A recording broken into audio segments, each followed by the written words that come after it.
I just wanna stay bad, stay mad, chip on my shoulder cause they treat me like an outcast. I ain't gonna take that, stay back, I'll be swinging hard till the hits come in all caps. Sa nakaraang kabanata, nakauwi na si Yun at ang kanyang ina na si Mokran ngunit kailangan nilang tumakas muli at lumipat ng tirahan dahil hinahabol sila ng Hwang Beigang. Ngunit na-distract ang kanyang ina at nanood siya sa victory parade ng Crown Prince. Sinundan siya ni Yun at nakita niya ang espadang hawak nito kaya naisip niya na baka ang Crown Prince ang lalaking nagligtas sa kanya ngunit hindi siya nito nakilala nang magtagpo ang kanilang mga mata. Pauwi na sana si Yun nang bigla siyang hinablot ng taga Hwang Beigang. Dumating si Prinsipe Yanzhou upang iligtas siya ngunit ayaw niyang madamay ang prinsipe kaya hinamon niya ng laban ang Hwang Beigang. Nilabas niya ang kanyang kutsilyo, ang talam nito kumikislap sa ilalim ng liwanag, at buong tapang na sinabi, isa sa atin ay hindi makakalabas ng buhay mula dito. Tahimik namang nag-o-obserba si Prinsipe Yanzhou mula sa gilid, tila walang emosyon sa kanyang mukha. Marahan niyang ibinaba ang hawak na crossbow, tila nag-aabang kung ano ang pinaplanong gawin ng babae. Ang tensyon sa paligid ay lalong tumindi. Samantala, pinagtawanan lamang siya ng taga Hwang Beigang. May panunuyang sabi ng pinuno, ano namang magagawa mo sa cute na bagay na yan? Gusto mo bang makipaglaro kami sayo? Pinatunog niya ang kanyang kamao habang dahan-daang naglalakad papalapit kay Yun, isang mapanuyang ngiti ang nakalapat sa kanyang mukha. Ngunit si Yun, sa kabila ng takot, ay mukhang may pinaplanong hakbang. Sa isip niya, paulit-ulit niyang sinasabi, sige pa, lumapit pa kayo. Lapit pa, ang mga mata niya ay nakatutok sa paligid, naghihintay ng tamang sandali upang kumilos.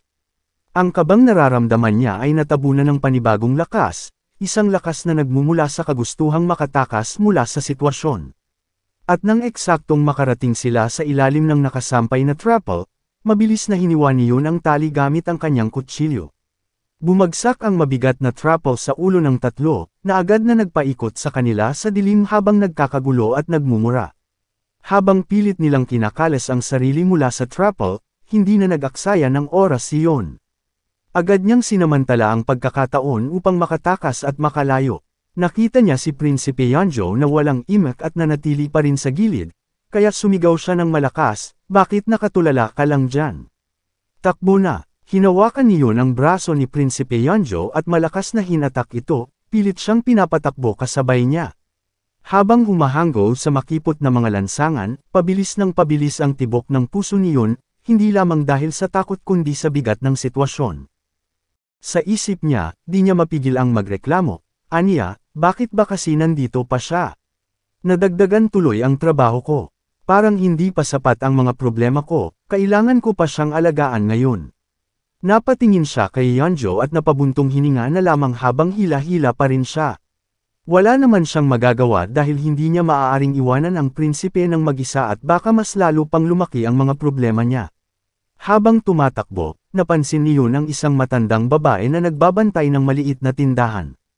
Mabilis siyang nagdesisyon at sumigaw, sana ayos lang sayo kung magtatago kami dito sa pwesto mo. Ngunit halatang mahina na ang pandinig ng matanda. Napakunot noo ito at tanong, ano kamo? May namatay. Hindi na inintindi ni Yun ang sagot nito. Hinayla niya si Prinsipe Yanzhou papasok sa tindahan at dumiretso sila sa pinakasulok ng itaas na palapag, nagtatago sa gitna ng mga estan. Habang humihingal, mabilis niyang itinulak si Yanzhou sa sulok at kinuha ang isang pulang tela mula sa pinakamalapit na estan. Itinalukbong niya ito sa kanilang dalawa. Tahimik silang nagkubli habang nagmamatsyag kung nakasunod ba ang mga naghahabol sa kanila sa labas. Habang humihingal pa si Yun, napatingin siya kay Prinsipe Yanzhou at sabi, "Phew, pambihira, mamamatay na ako sa pagod. Pero huwag kang mag-alala, hindi sila pupunta rito." Pinunasan niya ang pawis na tumutulo sa kanyang noo, ramdam ang bigat ng bawat hininga. Ngunit habang pinagmamasdan niya si Prinsipe Yanzhou, napansin niyang tila kakaiba ito. Walang kahit isang butil ng pawis sa mukha nito, at ang kanyang buhok at damit ay parang hindi man lang naapektuhan ng pagtakbo. Ang prinsipe ay nakaupo lang ng mahinahon, parang walang nangyari. Sa isip ni Yun, hindi niya mapigil ang magtanong, paano nangyari ito? Bakit parang wala sa kanya ang tinakbo namin? Matatag naman ang stamina ko, pero halos himatayan na ako. Isa ba siyang tao o isa lang talagang spoiled na hindi kailanman pinawisan sa buhay niya? Halatang naiinis si Yun habang pilit niyang inaayos ang kanyang paghinga. Habang dinadama ang katahimikan sa silid, biglang nagsalita si Prinsipe Yanjo, hindi ko inaasahan yon. Tanong ni Yun, anong ibig mong sabihin? Napangiti si Prinsipe Yanjo at sumagot, matapang mong inilabas ang kutsilyo mo, kaya akala ko ay makikipaglaban ka talaga sa kanya. Hindi ko akalain na tatakas ka. Inis na sumagot si Yun habang tumataas ang kilay, aba syempre. Bakit naman ako makikipaglaban sa isang buong gangster? Ano sa tingin mo ako, bayani? Kung gusto mo ng ganyan, ikaw ang sumugod. Napailing siya at muling nagpahid ng pawis sa kanyang noo. Nagtapang-tapangan man siya kanina, hindi siya isang hanggal para tutuhanin ang pagsugod sa tatlong malalakas na lalaki ng mag-isa. Napansin ni Yun na nakatitig sa kanya si Prinsipe Yanjo, tila mas malagkit pa ang titig nito kaysa sa pawis niya. Bigla siyang na-conscious at tinanong niya sa sarili niya, bakit? Bakit niya ako tinatitigan ng ganito? May dumi ba sa mukha ko? Mukhang wala siyang balak ialis ang kanyang mga mata kay Yun, at sa halip ay lalo pa siyang lumapit kay Yun. Nang biglang lumapit si Prinsipe Yanjo, lalo pang bumilis ang tibok ng puso ni Yun. Ramdam niya ang init ng pisngi niya na parabang mas nagbabaga pa kaysa sa init ng paghabol nila kanina. Di maiwasan ni Yun na may lang sa kanya kaya pinilit niyang umiwas. Inalis niya ang telang nakatalukbong sa kanila at kinabig ang pagkakahawak nito. Mabilis siyang tumayo at naiilang niyang sinabi, ang tahimik dito, mukhang nalampasan na nila tayo. Baka pwede na tayong umalis. Habang nagsasalita, pilit niyang iniiwasan ang titig ni Prinsipe Yanjo, ngunit ramdam pa rin niya na nakatitig pa rin ito. Ngunit naramdaman ni Prinsipe Yanjo ang isang kakaibang presensya sa paligid. Alam niya na papalapit ang mga humahabol sa kanila, kaya mabilis niyang sinunggaban ang braso ni Yun at hinatak siya pababa. Nagulat si Yun nang biglang hatakin siya ni Prinsipe Yanjo at muling mapalapit sa kanya. Napalunok si Yun nang marinig ang ingay ng mga yabag at malakas na boses mula sa labas. Nandito lang sila banda sa paligid. Halugugin niyo lahat ng sulok ng lugar hanggang sa mahanap sila. Sigaw ng pinuno ng Huangbei Gang, kasabay ng tunog ng bumagsak na pinto at gumagalaw na mga estant sa ibabang palapag. Mahigpit na hinawakan ni Prinsipe Yanjo ang bibig ni Yun, pinipigilan itong magpakawala ng anumang ingay. Nanginginig man sa kaba, pilit na pinanatili ni Yun ang katahimikan. Napansin niya ang seryosong ekspresyon ni Prinsipe Yanjo, tila iba ito sa tinatawag na, walang silbing prinsipe. Nang makita ng pinuno ang matandang babae sa harap ng tindahan, galit na sabi niya, hoy, matandang babae. May nakita ka bang isang magandang babae at may kasamang lalaki na dumaan dito? Ngunit ang matanda, na mahina na ang pandinig, at sumagot, ano? Nandito kayo para hulihin ang mga daga. Aba, salamat, mga ayho. Nakita isang tauhan ang hagdanan sa loob ng tindahan, sabi niya, may hagdan po doon, sir. Pinag-utos ng pinuno, akyatin mo at maghanap ka doon. Tugon ng tauhan, opo, sir. Sa labas, papalapit ng papalapit ang mga yabag. Ramdam nila ang tensyon, bawat segundo ay tila isang malakas na pintig sa kanyang dibdib. Habang tahimik silang nagtatago, ramdam ni Yun ang malalakas na tibok ng kanyang puso. Hindi niya sigurado kung dahil iyon sa takot na mahuli sila o sa kakaibang kaba na nararamdaman niya dahil sa sobrang lapit ng mukha ni Prinsipe Yanjo. Ang kamay nito ay nakatikip pa rin sa kanyang bibig, at nararamdaman niya ang init ng hininga nito na dumadampi sa kanyang balat. Sinubukan niyang alisin ang kanyang paningin mula sa prinsipe, ngunit parang hinihigop ng mga mata nito ang kanyang atensyon. Maamo at tila wala ni bahid ng kaba ang ekspresyon ni Yanjo, na para bang sanay na ito sa ganitong mga sitwasyon. Ano ba ito? Tanong ni Yun sa sarili. Nasa gitna kami ng panganib, pero bakit ganito ang nararamdaman ko? Biglang naputol ang iniisip niya nang marinig nila ang papalapit na yabag ng tauhan na paakyat na malapit sa kanilang pinagtataguan. Kasabay nito, mas lalong napalapit ang prinsipe upang tiyaking hindi sila mahahalata. Habang umaakyat ang inutusang tauhan, masayang sabi ng matandang babae sa kanya, paakyat ka ba para hulihin ang mga daga? Naku, talagang perwisyo sila sa akin dahil ang dami nila at nagkalat sila dito sa lugar na ito. Salamat dahil sinabi ninyong huhulihin niyo ang mga daga. Biglang natigilan ang binata nang marinig ang sinabi ng matanda na mga daga. Kinilabutan siya dahil takot pala siya sa daga, ngunit hindi niya ipinahalatang natatakot siya sa mga daga. Sa halip, nagtapang-tapangan siyang bumaba at sinabi sa pinuno, "Sir, masyadong makitid ang espasyo para makapagtago ang mga tao. Sa tingin ko ay wala sila rito." Galit na galit ang pinuno at habang nag-iigting ang mga panga, sabi niya, "Pambihira. Saang lupalop naman kaya sila nagtago?" Samantala nagtataka ang matandang babae kung bakit siya biglang bumaba at sinabing makitid ang espasyo samantalang malaki naman ang kanyang katawan at nagawa niyang makaakyat sa second floor. Sa kabilang banda, sumigaw ang isa pang tauhan at sinabi, "Sir, may nakakita raw sa kanila na tumakbo sa direksyong iyon." Galit na sabi ng pinuno, "Di bakit nandyan ka pa, hindi ka pa umaalis? Bilasan nyo na at habulin sila." At sa isang iglap ay nilisan na ng kanilang grupo ang lugar. Nang mapagtanto na nakaalis na ang mga taga-Huang Begang, naiiyak na sabi niyon sa isip niya, "Muntik na kami mahuli, mabuti na lang." Ngunit hindi pa rin humihinto ang malakas at mabilis na tibok ng kanyang puso nang mapagtanto na hindi pa rin siya pinapakawalan ni Prinsipe Yanjo kahit na nakalayo na ang mga gangster na humahabol sa kanila. Hawak-hawak pa rin ni Prinsipe Yanjo ang kanyang bibig, at ang init ng kanyang mga kamay ay parang mga pako na dumampi sa katawan niyon, inaalalayan pa rin siya. Ang katawan niyon ay tila naglalaban sa bawat galaw, ngunit ang prinsipe ay patuloy na nangunguna, hindi siya binibitawan. Ang presensya ni Yanjo ay halos tumagos sa kanya, nagbigay ng kakaibang init na umaabot sa bawat sulok ng kanyang katawan. Nagtama ang mga mata ng dalawa, at sa sandaling iyon, parang ang oras ay tumigil.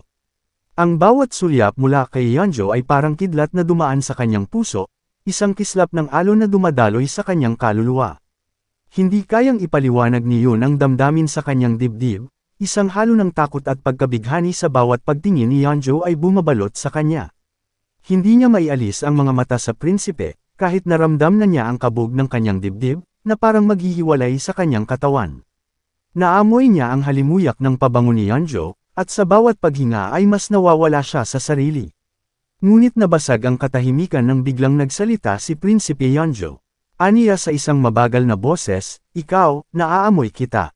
Tila binuhusan ng malamig na tubig si Yun sa kanyang narinig. Ngunit inamoy-amoy pa siya ulit ni Prinsipe Yanjo. At sa isang seryosong pagtitig at tinig, sabi niya, "May amoy ka.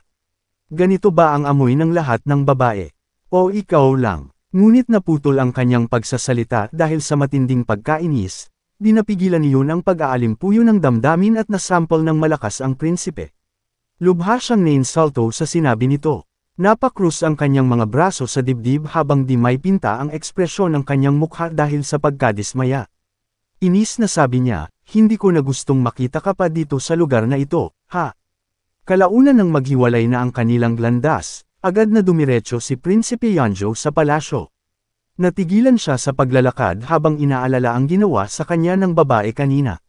Sabi niya, ang bayolente naman ng babaeng yun. Bumukat sa kanyang mukha ang sampal nito.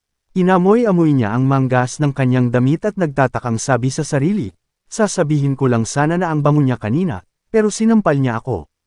Ang hirap talagang intindihin ng mga babae.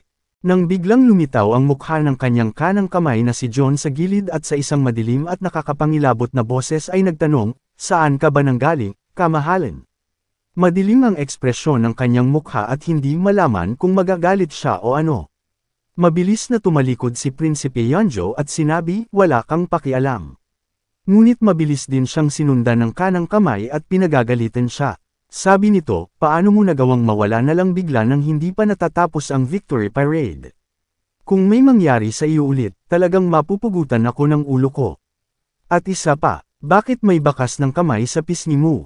Biglang natigilan sa paglalakad si Prinsipe Yanjo at napahawak sa kanyang pisngi. Ngunit malamig siyang sumagot, "Wala ito, maliit na bagay. Kaya tigilan mo na ang pag-iingay dyan." Napahawak ang kanang kamay niya sa baba at napaisip. Aniya sa sarili, kahit gaano ko ito tignan, mukhang malaking bagay ito. May naaamoy akong kakaiba. Samantala, unti-unting nahulog mula sa puno ang mga petal ng dilaw na bulaklak. Tinatangay sila ng marahang simoy ng hangin at napatingala si Prinsipe Yanjo sa puno nang mapansin ito. Tanong niya sa kanyang kanang kamay, "John, anong tawag sa punong ito?" Nagtatakang tugon ni John, "Yung sweet olive." Inulit ni Prinsipe Yanjo ang pangalan ng puno, "Sweet Olive." Tugon ni John, Oo, tinatawag din itong fragrant olive, dahil sobrang bango nito. Sabi ni Prinsipe Yanjo, ganun ba? Inangat niya ang kanyang palad at sinalo ang mga nahuhulog na bulaklak. Ang mga petal ay dumampi sa kanyang balat. Pinagmamasdan niya ito at naalala niya ang amoy ng babaeng nakasama niya kanina. Ang malumanay na amoy na tila nagdudulot sa kanya ng isang hindi kayang ipaliwanag na damdamin. Sabi niya sa isip niya, ang amoy ng babaeng yun ay kasing bango ng sweet olive na ito. Naramdaman ni Yanjo ang marahang kirot sa kanyang dibdib. Hindi lamang ang amoy ng bulaklak ang bumabalot sa kanya, kundi pati na rin ang alingaw-ngaw ng kanyang nakatagong damdamin. Ang simoy ng hangin at ang pagkahulog ng mga bulaklak ay tila nagsisilbing paalala sa isang bagay na nag-uugat mula sa kanyang puso. Bigla siyang nagtanong muli sa kanang kamay, "Aniya, John, nakakita ka na ba ng mga pakpak ng salagubang noon?" Sabi ni John, "Oo, nakakita na ako." "Bakit mo tinatanong?" Habang nakatalikod at nakatitig pa rin sa puno, sabi niya, "Nang magsimula akong maglingkod sa Royal Court, ginugol ko ang araw-araw ng buhay ko sa bigat ng takot at kalungkutan." Bigla niyang naalala ang panahon ng kanyang kabataan kung saan lagi siyang mag-isa. Nagpatuloy siya sa pagkukwento, "Aniya, kapag umiiyak ako dahil nangungulila ako sa mga bisig ng aking ina, minsan tinitingnan ko ang binto kung saan pumapasok ang salagubang. Ang mga pakpak nito ay napakaganda at napakamisteryoso sa ilalim ng sinag ng araw. Kaya't pinagmamasdan ko ito, tinatitigan sa pagkamangha ko sa liwanag nito, at napapawi ang kalungkutan ko. Ang pakpak nito ay nagpapaalala sa akin ng mga mata ng babaeng iyon." Muli niyang naalala ang sandali na magtagpo ang kanilang mga mata kanina habang nagtatago sila sa isang sulok. Sa kanyang paningin, ang mga mata niyon ay tila isang obsidian na misteryosong kumikislap, tulad ng mga pakpak ng salagubang na nagpapagaan ng kanyang kalooban. Tumikim si John at kunwari ay seryosong napapaisip ngunit agad niyang napagtanto kung ano ang nangyari kay Prinsipe Yanjo. Sabi niya, salagubang ka mo. So, ang sinasabi mo ay, nakatagpo ka ng isang babaeng may magagandang mata tulad ng pakpak ng salagubang. Nakatagpo ka ng isang babae. Isang babae. Isang babae. Inulit-ulit ito ni John hanggang sa mapagtanto ang isang kagulat-gulat na pangyayaring ito. Tila hindi makapaniwala sa kanyang narinig, nagtanong siya upang kumpirmahin, "Kamahalan, sinabi mo bang Bobby?" Nakangiting sagot ni Prinsipe Yanjo, "Oo, tama ang narinig mo." Hindi makapaniwala si John at tila nabuhusan siya ng malamig na tubig sa pagkabigla. Sabi niya sa isip niya, ang kaisa-isang Prinsipe Yanjo, na hindi pa nagkakaroon ng karelasyon, single since birth, at walang kainteres-interes sa pag-ibig, ay nagsasalita tungkol sa isang babae. Ito ba ang parehong prinsipe na tanging nagre-react lang sa amoy ng dugo sa digmaan? Kailan? Saan? At paano? Imposible. Napahawak siya sa kanyang ulo tila sesabog na ang utak sa kakaisip. Hindi niya matanggap na ang prinsipe na matagal na niyang kilala at walang pakialam sa mga ganitong bagay ay biglang nagkaroon ng interes sa isang babaeng hindi niya kilala. Bumantong hininga siya at tinangka niyang mag-isip ng mabuti, ngunit tila isang malaking palaisipan pa rin ito. Kung totoong may babae siyang nakilala, paano kaya ito makakaapekto sa mga plano at misyon ni Prinsipe Yanjo? Naputol ang kanilang pag-uusap nang may biglang lumapit at nagtanong, "Mukhang nag-e-enjoy ka, Yanjo. Nakita kitang nakangiti, may nangyari bang maganda?" Ang lumapit ay ang Crown Prince na si Prinsipe Yigang, ang kanyang kapatid na kagagaling lamang mula sa Victory Parade. Madilim ang kanyang ngiti, tila nagbabadya ng isang nalalapit na tunggalian. Kailan kaya ang susunod na pagkikita ni Prinsipe Yanjo at ni Yoon? At ano ang gagawin ng Crown Prince? Abangan sa susunod na kabanata.